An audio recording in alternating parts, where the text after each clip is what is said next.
BBC আন্তর্জাতিক সংবাদে আপনাদের সবাইকে স্বাগতম।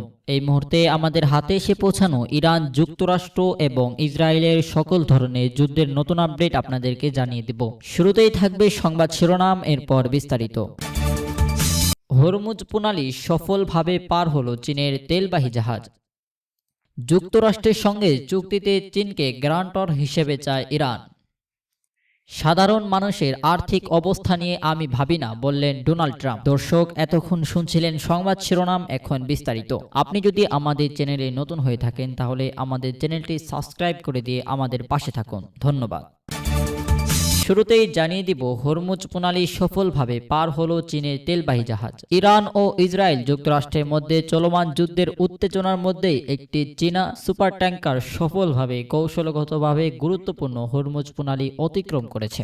জাহাজ চলাচলের সংক্রান্ত ট্যাঙ্কিং তথ্য অনুযায়ী 2 মিলিয়ন ব্যারেল ইরাকি অপরিশোধিত তেল বহনকারী ইউ-1 হুয়াহু নামক এই বিশাল আকারের জাহাজটি বর্তমানে ওমান উপসাগরে নোঙর করে আছে। উল্লেখ্য, এই এলাকাটির ঠিক পাশেই মার্কিন নৌবাহিনী ইরান জাহাজে চলাচলের উপর কঠোর অবরোধ আরোপ করেছে। যুক্তরাষ্ট্র ও ইসরায়েল বনাম ইরান যুদ্ধ শুরু হওয়ার পর থেকে এটি কোনো চীনা তেলবাহী ট্যাঙ্কারের হরমুজ প্রণালী অতিক্রম করার তৃতীয় ঘটনা। যারা বিশ্বের অধিকাংশ দেশের জাহাজ এই রুট ব্যবহারে সতর্কতা অবলম্বন করছে, তখন চীনের এই নিরবচ্ছিন্ন যাতায়াত ভূরাজনৈতিকভাবে অত্যন্ত তাজ্জবপূর্ণ।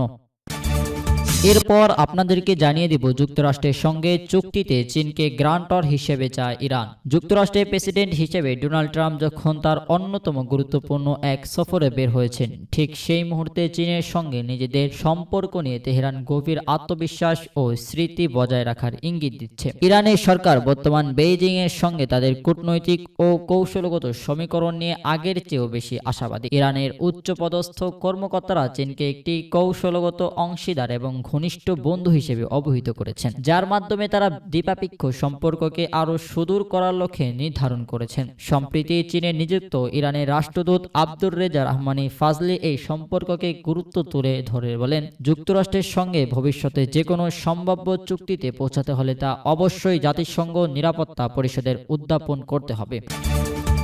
সর্বশেষ আপনাদেরকে জানিয়ে দিব, সাধারণ মানুষের আর্থিক অবস্থা নিয়ে আমি ভাবি না, বললেন ডোনাল্ড ট্রাম্প। মধ্যপ্রাচ্য চলমান যুদ্ধের উত্তেজনার মধ্যে এক বিস্ফোরক মন্তব্য করে নতুন বিতর্কের সৃষ্টি দিয়েছেন মার্কিন প্রেসিডেন্ট ডোনাল্ড ট্রাম্প। মঙ্গলবার 12 মে চীন সফরের উদ্দেশ্যে রওনা হওয়ার আগে সাংবাদিকদের সঙ্গে আলাপকালে তিনি জানান, বর্তমান পরিস্থিতিতে সাধারণ আমেরিকানদের অর্থনৈতিক ব্যবস্থা নিয়ে তিনি মোটেও চিন্তিত নন। তার সমস্ত মনোযোগ এখন কেবল ইরানের পারমাণবিক কর্মসূচি ঠেকানোর দিকে। প্রেসিডেন্ট ট্রাম্প তার স্পষ্ট বলেন, ইরান যাতে কোনোভাবে পারমাণবিক অস্ত্র হাতে না পায় সেটি এখন তার প্রশাসনের একমাত্র লক্ষ্য। যুদ্ধের ফলে সাধারণ মানুষের জীবনযাত্রায় ব্যয় বৃদ্ধি বা অর্থনৈতিক সংকটের প্রভাব সম্পর্কে প্রশ্ন করা হলে তিনি অত্যন্ত কঠোর স্বরে জানান, আমি কাউকে নিয়ে ভাবি না। তার এই মন্তব্যটি এমন এক সময় এলো যখন দেশটির সাধারণ মানুষ ক্রমবর্ধমান মুদ্রাস্ফীতি এবং জীবনযাত্রার ব্যয় নিয়ে দিশেহারা।